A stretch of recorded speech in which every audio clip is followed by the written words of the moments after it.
순종이라고 말할 때 우리가 많이 착각 또는 오해하는 부분이 있습니다. 순종은 행함이며 믿음과 분리되는 그 무엇이라고 생각하는 오류입니다. 흔히들 저지르는 오류가 믿음이라고 말할 때 이는 정신적인 행위로서 지적인 동의다. 예컨대 예수 그리스도는 동정녀 마리아에게서 태어나시고 본디오 빌라도에게 고난받으시고 장사한 지 사흘 만에 다시 부활하시는 예수 그리스도의 탄생과 공생의 사역 그리고 부활에 대해서 이를 오롯이 인정한다. 나는 그것이 분명한 사실을 인정한다 라고 하는 것.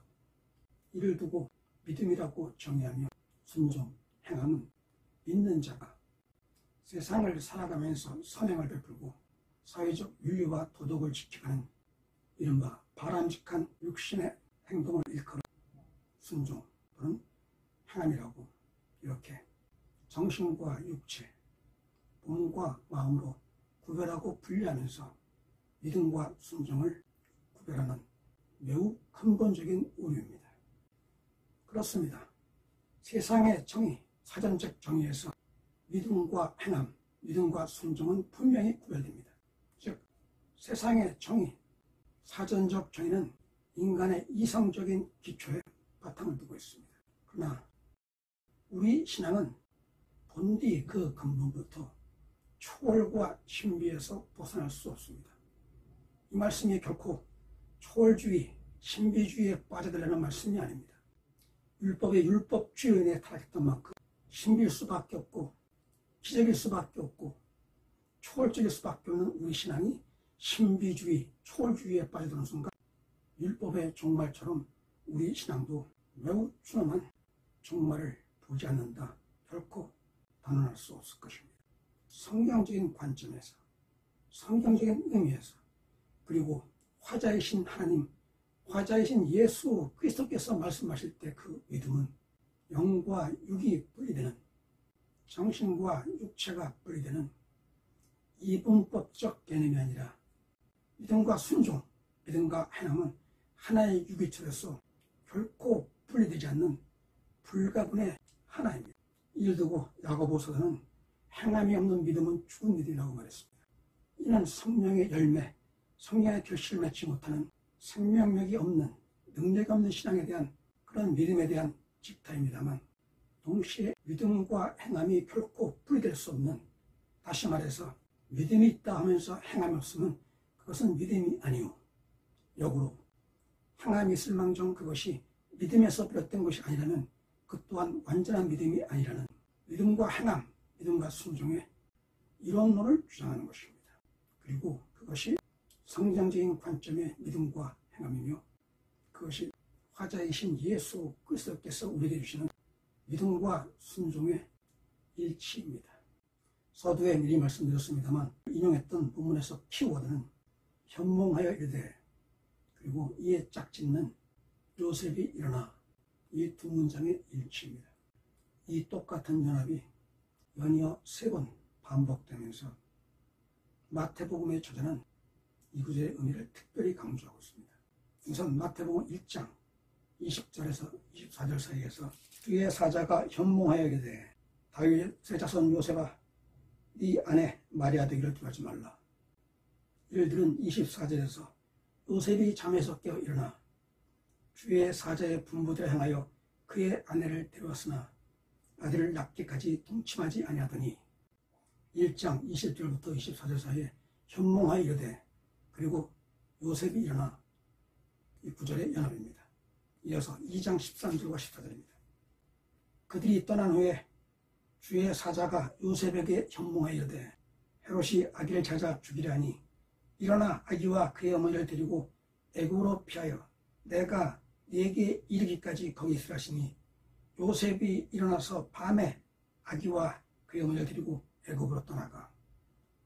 그리고 오늘 인용해드렸던 구절까지 반복하고 또 반복하면서 현몽하여 이르되와 요셉이 일어나, 다시 말해서 주의 사자의 말씀과 요셉의 순종이 한 쌍을 이루면서 저자의 메시지를 특별히 강조하고 있습니다.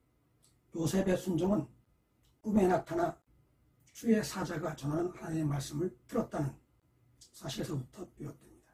마치 뿌 씨는 비유해서 우리가 잘 알고 있는 구절처럼 길가에 씨를 뿌려 그 씨가 자라기는커녕 지나가던 새가 전부 주워 먹고 놀아버리듯이 주의 말씀이 귓전에 들렸으나 이것이 주의 말씀인지 모르고 스쳐 지나가고 또 들었어도 자신의 몸 그리고 마음을 일으켜 세우는 감동이 없이 스쳐 지나가는 게 아니라 말씀을 듣고 그 말씀이 하나님의 말씀이심을, 그 말씀이 성령의 역사임을 깨닫고 그리고 믿으며 그 말씀에 따라 그대로 그리고 즉각 순종한 것이 요셉의 순종이었습니다.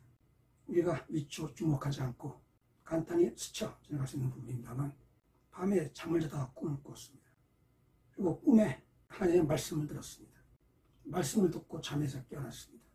잠에서 깨어난 그 시간은 실 같은 그 밤에 오늘날처럼 조명이 있고 나름의 치안이 유지되는 사회가 아니라 사람들이 아무 활동도 할 수 없고 그리고 위험해서 시간의 개념조차 두지 않은 그 한밤중에 요셉은 하나님의 말씀을 듣고 믿고 또 그대로 따르면서 자신은 생명의 위험까지 고이 감당하면서 요셉은 순종하고 또 순종하면서 마침내 예수 그리스도의 생명을, 그 사역을, 그를 통해 천하 만민 온 세상을 구원하시려는 하나님의 그 놀라우신 사랑과 은혜를 오롯이 준비하는 실로 소중하고 거룩한 순종의 본을 보였던 것입니다.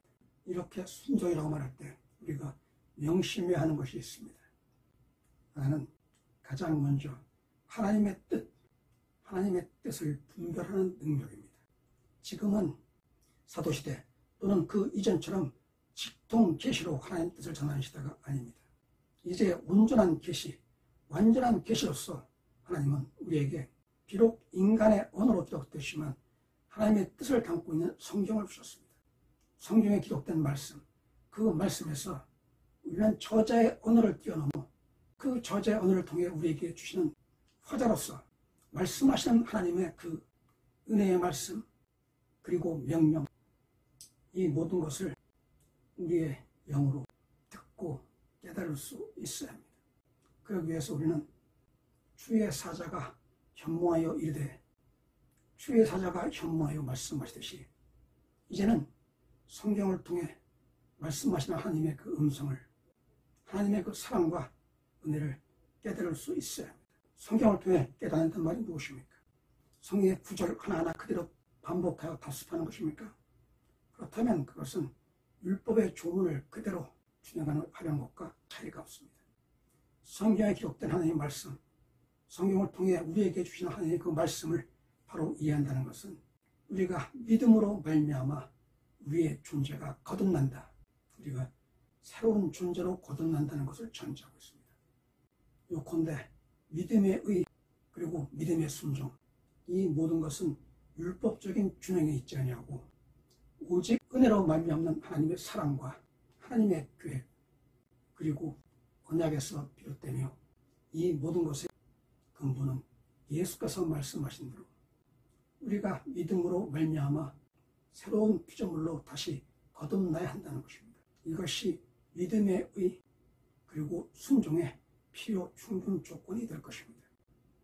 그렇게 거듭난 새로운 피조물이 되기 위해서 우리가 나갈 길은 내가 지금까지 신자로서 교인으로서 이렇게 저렇게 충성했으며 나는 이렇게 저렇게 많은 선행을 베풀었다 자랑할 것이 아니라 조용히 하나님께 내 주 예수 그리스도께 나아가 나는 죄인으로서의 고백하고 죄를 인정하며 회개한 죄인으로서 새로운 피조물 거듭난 존재가 되어 마침내 주님의 때에 주의 날에 하나님의 자녀로서 영원한 생명의 구원을 얻는, 영원한 생명의 부활을 얻는 놀라우신 은혜를 받게 될 것입니다.